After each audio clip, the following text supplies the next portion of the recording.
江小宁啊，你是不是有什么心事啊？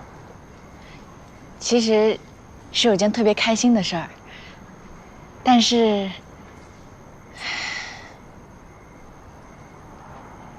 但是什么？我还没想好，回头再说吧。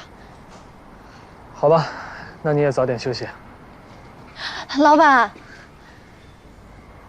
怎么了？江小宁，不是说了要勇敢点吗？其实，我，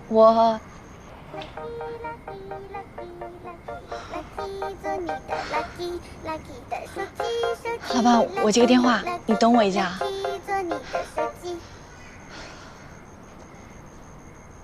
江小宁，你以为他是你认识的新朋友？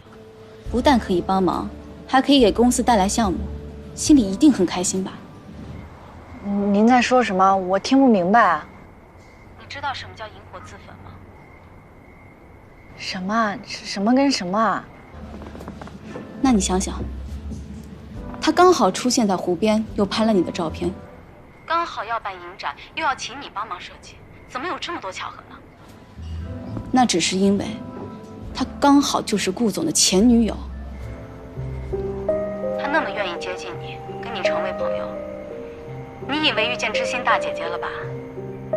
江小宁，你被利用了，还被蒙在鼓里。你自己想想啊，他的资历、学识、谈吐、阶层，包括跟顾总的感情基础，哪一点是你能比的？江小宁，你太单纯了。你只不过是他跟顾总旧情复燃的引线，你明白吗？江小宁，醒醒吧！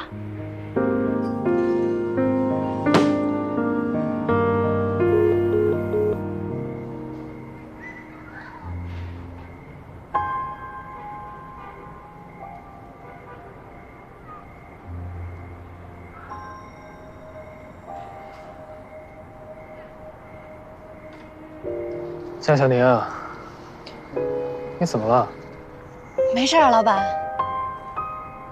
喂，姑姑，我马上就回去了，给你带宵夜啊。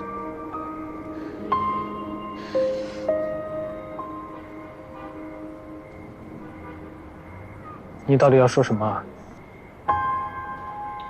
没什么，老板。我先走了，老板再见。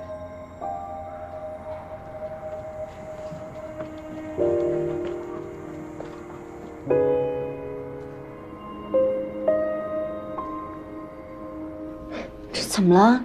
谁欺负你了？没事儿，妍姐，我不想说话，我在这待会儿就回家。没事啊，不想说就不说，想待多久就待多久。